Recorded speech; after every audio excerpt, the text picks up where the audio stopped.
All right, let's just jump straight into this explainer. Today, we're moving way past basic prompting. Look, if you've been using AI for a while, you've probably hit that invisible ceiling, right? You know that incredibly frustrating feeling of endlessly copying and pasting text between a dozen different browser tabs, just praying the AI doesn't completely lose the context of what you're working on? It's exhausting, and honestly, it just doesn't scale. So we're going to learn how to break through that ceiling by stepping into the role of an AI architect. We're talking about building robust, totally cost-effective, and fully automated AI systems that just run flawlessly in the background. Here's our roadmap for today's explainer. 1. The AI Automation Playbook. 2. Automating perfect client proposals. 3. Supercharging your Google Workspace. 4. Mastering Claude token efficiency. And finally, 5. Building realistic voice agents. Starting with Section 1, the AI Automation Playbook, Architecting High-Value Systems. Okay, so to build truly scalable AI systems, we have to start by completely shifting our mindset. We need to move away from those clunky graphical user interfaces, GUIs, and start thinking entirely in terms of direct command line operations, or CLIs. Let's break that down a bit. A GUI is what we normally click around on with a mouse, the standard Windows buttons and web pages we use every single day. Think of it kind of like ordering food through a waiter at a restaurant. It's polite, it's visually pleasing, but there's a middleman, and frankly, it's slow. A CLI, or command line interface, is raw text code that talks directly to the machine itself. That is like walking right into the kitchen and just cooking the food yourself. It's so much faster and infinitely more precise. When you rely on a mouse and a visual dashboard, you're bottlenecked by human speed and inevitable human errors. But by using code and API integrations, which are basically just digital bridges that let different software talk to each other, your workflows execute in the background instantly and perfectly every single time. It's the core foundational difference between just using an AI tool and actually orchestrating a powerful AI system. Moving to Section 2, Automating Perfect Client Proposals, the NN Plus Gamma Workflow. Let's see how this exact mindset builds our first major system. This is a workflow that automatically generates highly polished, client-ready slide deck proposals right after a sales call wraps up. It brilliantly illustrates the rule of 3 in automation. Listen for the data, process it intelligently, and then take automated action. Let's walk through it. First, we listen. We use a webhook, which is essentially just a digital tripwire, that waits for a meeting to finish in Fireflies. Fireflies is an AI meeting note-taker that transcribes your calls. Once that call is done, our automation platform, called N8N, bridges the apps together and logs that raw, messy transcript straight into Google Sheets. Second, we process. N8N pings you in Slack. If you click Approve, the system processes the transcript using a carefully prompted Claude AI agent that's acting as a senior sales engineer, extracting all the key deliverables and pricing. Third, we take action.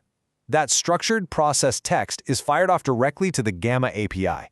Gamma is this incredibly powerful AI presentation builder, and it visually formats the final polished slides without you lifting a single finger.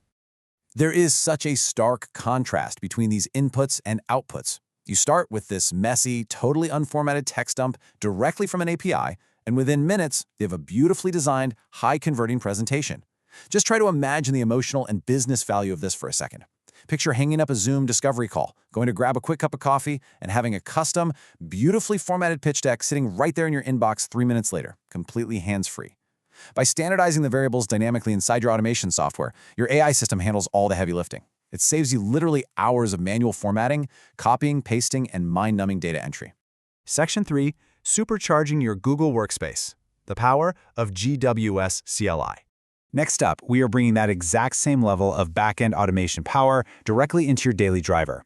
By using the new open-source Google Workspace CLI alongside an AI coding assistant, your entire Google Drive, Docs, and Gmail are instantly accessible right from your terminal. But here's why leveraging this specific command line interface matters so incredibly much. When AI tries to read or write heavy HTML files, it eats up a massive amount of your context window. Think of HTML as the language web browsers use to display pages. It is ridiculously bloated. It contains thousands of hidden lines of formatting tags, colors, and layout instructions that the AI absolutely does not need to read just to understand the underlying text. By using bash commands to generate raw markdown instead, which is just plain text with a few simple symbols like hashtags for headers, you strip away all that digital weight. You save up to 90% fewer tokens. It's lightning fast, it's incredibly token-friendly, and it drastically cuts down both your AI's processing time and your API costs. Section 4. Mastering Claude Token Efficiency, Defeating the Invisible Enemy. Now, this brings us to what is arguably the most critical part of this explainer, because building great AI architectures means absolutely nothing if you go bankrupt trying to run them. Tokens are the smallest unit of text and AI reads and charges you for. Think of them kind of like syllables or parts of words. If you aren't managing them properly, your system is just silently bleeding resources. Think of context rot as this silent killer in the background. As your chat session grows, the model's attention gets spread far too thin. It suffers from a very real documented phenomenon known as loss in the middle. Imagine a human sitting down to read a dense 500-page textbook in a single sitting. By the time they hit the end, they might remember the opening chapters and maybe the dramatic conclusion, but they will almost certainly forget the specific details of chapters 10 through 15. AI models do the exact same thing. They pay close attention to the beginning of your prompt and the end, but they get lazy and completely ignore the core instructions buried right in the center. Its performance heavily degrades, meaning you end up paying more tokens for vastly inferior outputs. And this boldly highlighted number right here is honestly just shocking. Up to 98.5% of your tokens can be wasted just rereading the old chat history. Here is exactly why this happens. AI models are entirely stateless. That means they have absolutely zero internal memory of what you just said 5 seconds ago. Every single time you type a simple reply like, "Thanks, looks good," the AI literally has to reread the entire past conversation from message number 1 just to understand what you are thanking it for. Your token costs aren't just adding up, they are exponentially compounding with every single exchange, chewing through your budget just to remind the AI what it's supposed to be doing in the first place. There's a really dangerous misconception in the industry right now. Just because you have access to a massive 1 million token context window doesn't mean you should actually fill it. Retrieval accuracy drops dramatically from 92% down to 78% once you pack that context window. Let's put that into a real business context. If your AI's accuracy drops to 78%, that means your system is actively missing or hallucinating 1 out of every 5 facts. It becomes lazier and sloppier the longer the session runs. If this AI is writing client proposals or pulling critical data from financial sheets, missing 20% of the information isn't just an oops moment, it's catastrophic. Okay, before we fix those token issues, let's take a very quick breather to appreciate a brilliant little Easter egg built directly into Claude Code. They added Tamagotchi-style virtual pets. Seriously, by simply typing /buddy in your terminal, it generates a deterministic, completely unique pet based on your specific user ID.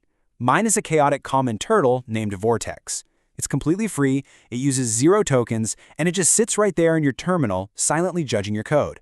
It's a really fun reminder that while we're out here building these very serious, highly optimized systems, the tools we use still have a bit of magic, charm, and personality built into them. All right, back to business. Let's dive into these rapid-fire token hacks that will keep your context clean and exponentially cut down your API costs. First, start fresh. Use the /clear command between unrelated tasks to wipe the AI's short-term memory and stop that compounding cost dead in its tracks. Second, trim the fat.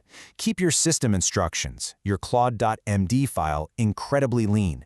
That file is basically the core instruction manual for the AI. Instead of stuffing it with hundreds of rules, keep it under 200 lines and just point the AI to external reference files. Third, unplug. Disconnect any MCP servers you aren't actively using right then. MCP servers are the tools that connect the AI to your local computer files or databases. If the AI doesn't need to see your database right now, revoke its access to save memory. Fourth, map out your approach in plan mode before the AI actually writes any code to avoid expensive trial and error mistakes. And most importantly, manually summarize and clear your session at 60% capacity rather than letting the AI auto-compact at 95%. By that point, it's already suffering from AI dementia. Section 5. Building realistic voice agents. The front-end experience. So, now that our back-end is fully optimized, hyper-efficient, and cost-effective, it is time to give our system a real front-end presence. We're going to give our architecture a literal voice using 11 Labs. Building a voice agent used to mean endless clicking and configuring webhooks in this really complex, clunky dashboard. But now, using our AI coding setup, we can code this exact 3-step loop entirely through natural language in a matter of minutes. Our agent listens via a simple widget embedded right on our website that captures user audio. Then, Claude processes the logic behind the scenes, parsing the context of the conversation, while 11 Labs instantly generates a hyper-realistic synthesized voice to respond. Finally, it takes dynamic action. The real wow factor here is that the AI isn't just speaking, it's acting as a virtual secretary. It can query an external calendar API like cal.com, look at your real-time availability, and actually book a live discovery call for a user right then and there over the phone, removing all the friction.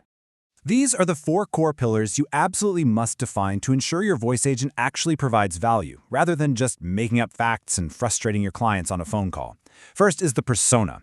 You need a rock-solid system prompt to dictate the tone. For example, programming it with a warm, consultative B2B sales tone rather than that typical robotic customer service voice. Second is voice, choosing a high-quality cloned audio profile to build instant trust. Third is knowledge, and this is absolutely critical. You have to provide grounding data, like feeding it your product FAQs, YouTube transcripts, or pricing docs, so it has strict factual boundaries and doesn't hallucinate features that just don't exist. And finally, tools. Tools are what turn a basic conversational chatbot into an autonomous agent capable of actually executing real tasks in the real world, like that calendar booking action we just talked about. When your entire business logic can be automated, optimized, and given a voice, what is the human's role in the loop? I'll leave you with this final thought for our explainer today. As these AI architectures become flawlessly independent, from listening to sales calls to crafting beautiful presentations to verbally scheduling client meetings without any human intervention at all, where exactly do we fit in? Well, the answer is actually quite simple. We are the architects. We define the tools, we maintain token discipline, and we design the core logic. The machine executes, but the human orchestrates. Get out there and start building.